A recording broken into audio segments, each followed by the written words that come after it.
Alright, hello and welcome to another video on the Trickster Instacker. I know I said I wasn't going to make another video on the build, but I've gone kind of crazy on this the last week, and I kind of want to show you what I've done, just because I think it's kind of funny, and it's sort of probably the most unethical character I've ever made at this point. So basically, seeing as a lot of people are getting mirror drops and stuff from the league mechanics, since it's so crazy juicy, there'll be a lot of people sourcing items, which has led to me having quite a bit more currency than I've had ever, and I've tried to figure out ways of funneling that into this one character, because I'm a one character type person usually in most leagues, where I just like, pushing one character as far as I can go. Making alts, I'm not super interested in right now. I have no builds I really want to try except for this character. So yeah, and luckily this league there's new ceilings to be had, especially in the world of stat stackers. So what am I talking about? Well, there's this new unique jewel this league, which is the Adorned. So what this does is it gives you 150% increased effect of jewel socket passive skills containing corrupted magic jewels. So what this means is that basically every corrupted blue jewel you have in your passive tree, including the ones socketed into cluster jewels, get a times 2.5 multiplier if it's max rolled. Obviously, the roll range is very big on this jewel, but at max, it's times 2.5 because it's 150% increased. This is a very powerful mod on its own, even with just a regular normal magic jewel, but it doesn't get crazy until you start really abusing it. So, of course, this is just every single stat on the jewel. So if you start adding stats to them that would normally be there on regular magic jewels, they start going real crazy. So what ways is there of doing that? Well, of course, you can get synthesized jewels, right? Where you can get up to 3 different implicits. So, synth items like these have multiple implicits. So you can do that to get 3 additional implicits. These then get also scaled by this jewel. Then what you can do is you can use a gilded fossil. These add that extra line there, item sells for much more to vendors, just adds that on as additional implicit. Obviously, this doesn't do anything on its own with a door or anything, because obviously it doesn't. But what you then do is you can corrupt them. So corruptions have an innate chance of changing one of the implicits of an item at random into a corrupted implicit, which has its own separate mod pool of cool implicits you can get, obviously. So what you do is you make a triple synth jewel, or just buy a base with 3 synthesized implicits. You reroll those with vivid vultures until you get 3 good implicits, and then you gilded fossil it to get that 4th implicit, and then you use Hinicor's locks until you get a Vol Orb corruption on that 4th mod that you were happy with.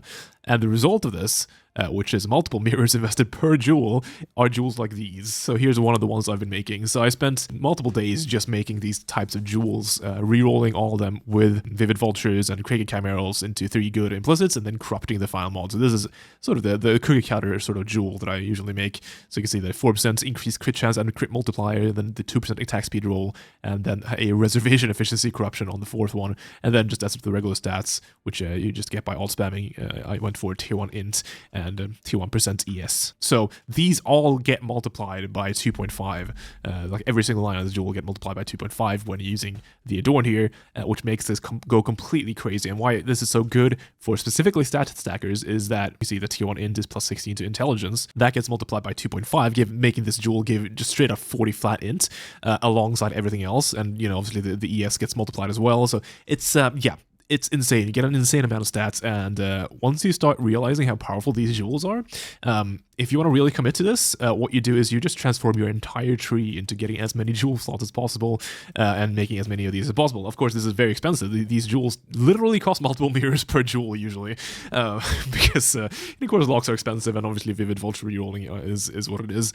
So it's I don't think anyone should really do this, but I did it because I'm dumb and I want to push this character to the absolute limits. So I'll show you sort of how my passive tree looks right now. So let me put these jewels back in. So here's where I had the Adorned, and here's where I had this jewel. So you can see that right now I have removed almost every single passive point except for just travel nodes to cluster jewels, and in those we put voices and then just stack these types of jewels in there. So you can see all the ones that I made. So yeah, I still have some unique jewels that which was taken, and I'm still using the Watcher's Eye. These are definitely worth. I'm currently still using this Impossible Escape. You can see I'm actually only getting Whisper's Doom here, which I can just get normally by spending 3 points. So what is basically happening here is I'm sacrificing these 3 passive points for a jewel slot, which actually isn't very worth. So eventually I'm probably going to just remove this Impossible Escape and then just spec these 3 points, and then I have an additional Adorned jewel I can use. But yeah, basically these Adorned jewels get so crazy powerful. You can see, like, if you look at the tooltip there to the right, you can see what I'm actually getting from this 1 jewel. So this 1 jewel is giving me 40 flat int, 5% reduced mana cost of skills, 7% reservation, an additional 5% reservation, 10 crit multi, and 10 crit chance. Let's see, let's look at another one. This one here gives 40 flat intelligence, 20% increased max ES, 5 ES per hit, 2 LE pen, 10 multi, 10 crit chance. Oh yeah, these jewels are so insanely efficient that they're better than almost any single passive point on the tree, which means that you're very motivated to drop just almost all passives and then just go pure jewel slots. So yeah, that's been my project right now. This is an insanely invested character right now, but yeah, these are of course I mean, it's at this point, I don't think any real better way of making, like, this is definitely the Giga top end ceiling for these types of characters, I think, just using these Adorned jewels. And I'm working on even getting more of these in there. Eventually, I'll be able to drop these suppress nodes here, and that's 3 points. And then I can get either just this jewel stock back by removing the impossible escape, or there are other points where I can use 3 points in order to get another jewel slot. But yeah, this is what I've been doing. It's been quite the project, and I think you know, I've been trying to figure out if there's more people than me doing these sort of ultra mega jewels for Adorned and just like giga meme stacking. It's hard to find people doing this on POE Ninja, but yeah, it's been quite the project. So yeah, this is the current character. I'll show you sort of the POB to sort of see exactly the ridiculous sort of numbers that this gives you on your character. So let me jump over real quick. So this is the current POB. Let me remove this search here. So yeah, you can see that the EHP is crazy now. The EHP, as always, it's inflated because Immortal Call with injury charges give you a lot of DR. So without any sort of guard skill, these are the numbers we're looking at, which still is pretty insane, tankiness wise. But of course, Immortal Call is up about half the time, so you can maybe take the difference of this and then half it, and then put sort of an effective HP calculator there. But yeah, it's very tanky. The damage here, this is a 14.6 million hit DPS, and you're currently getting 63 hits. A combined single target, which makes this almost have 1 billion damage. So it's yeah, it's pretty good. And then of course, since all these jewels are giving so much flat int, since obviously I have just a tier 1 int roll in there. Before my character had before I did the Adorned swap, the character had somewhere in the ballpark of maybe 1600 int, I think. Let me see, I have a copy of the old POB up. Yeah, like 1600 int was where I topped out at. I'm sitting at 2100 right now, which gives like absurd amount of ES. So you can see that I have 23k right now. And yeah, it's just absurd. Like you can see sort of the numbers you're getting from these jewels is just kind of crazy. Every Adorned jewel is like close to 10% more damage and 10% more EHP. Varies depending on what you get there. Obviously, not always the case, but yeah, it's real crazy. For a comparison, this setup basically doubled my damage, and it didn't quite double the EHP, but it was like maybe like a 40-50% more EHP sort of thing for the character. So yeah, I think for stat stackers in particular, this is the very ceiling what you can do. I think you'd always at this level of investment probably use Adorned and this sort of setup. It's kind of silly because obviously every single high-end Adorned setup will just be pathing to voices, so all passive trees will pretty much look the same, but you know, it's kind of fun. Of course, you know, it's not very realistic to do this sort of thing. It's extremely expensive and it's a bit of a meme, but it has been fun to put it together. I've actually quite enjoyed crafting all these different jewels, so that's been cool. Now, as for other stuff, so of course you can get a bunch of cool utility stuff on jewels that aren't just damage. So you can see that this jewel gives me ES per hit with attacks. As I've mentioned in previous videos, Kinetic Bolt of Fragmentation hits enemies like multiple 100 times a second if you're just like doing single target. So ES on hit is like a very powerful mod to have on there somewhere, and of course this 2 gets scaled up to 5, which is pretty good. And then there's other stuff on here like let me see here. So you get reduced curse effect on the corruption. So I have 2 of these, I believe. Yeah, so I have 2 jewels with a reduced curse effect. So each of these give me 55-ish reduced curse effect to curses. So basically I'm curse immune with just 2 jewels here, with 1 implicit on 2 jewels. So it's pretty strong. I also have, of course, a reservation is really nice to get on there because that just helps you fit in more auras and stuff. Let me see. I have another. Yeah, you can also get reduced effect of shock. So I decided to actually fully drop ailment immunity and then instead just go for shock immunity. So the reason why I chose to do this is, of course, Tricksters, I'm running one step ahead already, which makes freezes and chills and stuff not really do anything already, so I'm immune to that. I have Trickster Recovery, which covers pretty much any dot in the world. Like, I don't even have Corrupted Blood immunity on here, and I've done, like, you know, Valdo maps, Mage Blood maps, and with, like, shit tons of Corrupted Blood in them, or like just regular, you know, 100% Deli stuff with Corrupted Blood, and it's like, I don't even notice it, because the Trickster Recovery is so broken. The only real bad ailment is actually shock, so by just getting reduced shock effect on this one jewel here, so 20% reduced effect of shock on you, this gets scaled up to 50%, so that's 50%, and then I'm just using this minor Pantheon right here for an additional 60, so I'm basically shock immune.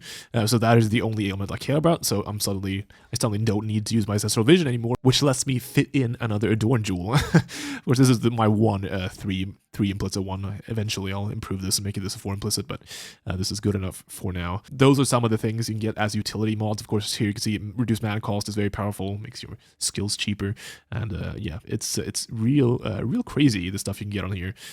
Yeah, these jewels get real insane. So yeah, this is not very reasonable. I'm of course not expecting, this is not this is not something to aim for really, I don't think, unless you have a lot of mirrors. This character has so much currency invested into it right now that is just completely unreasonable, but mostly just for a fun thing to see how far I can push it, and I still think I can improve it. Actually, it's not quite reached the very maximum just yet, as I'm still doing some crafting for some items on it, but yeah, it's been very cool. Now, of course, Adorned is very good. However, I'll preface this with a warning. So I have POB'd Adorned on this character before, basically all throughout the league since it was you know, revealed or whatever, that jewel. So of course it looks very strong.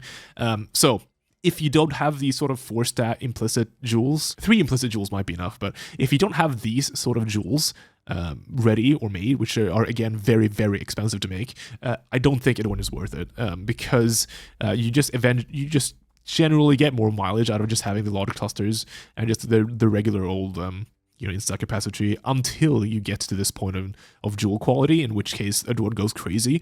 But before this, I don't think Adorned is actually worth it. So this is just like a very, very, very high-end meme sort of setup. But if you are at that point somehow, this is fun. Of course, you can't corrupt mirrored items, which is kind of a fun part about Adorned. You can't like just mirror a bunch of Adorned jewels, because obviously they need to be corrupted, and you can't corrupt a mirrored item, so you have to make these yourself. You can maybe buy a base, but I don't know how many people are actually rolling bases for these sort of jewels yet. I've not been able to find many for this specific build at least. So yeah, you kind of do actually need to self-craft all these jewels yourself, which is quite the project. But I think it's pretty fun. But yeah, so basically until you get to this extreme high-end point, I don't think the setup is worth it at all. You're just better off doing the regular old large cluster stuff. So unless you have like 30 mirrors to spend, don't worry about it. This is mostly just for fun. But yeah, the character is kind of insane. I've been doing almost any content I've found. Like I can do most Valdo's maps very, very easily.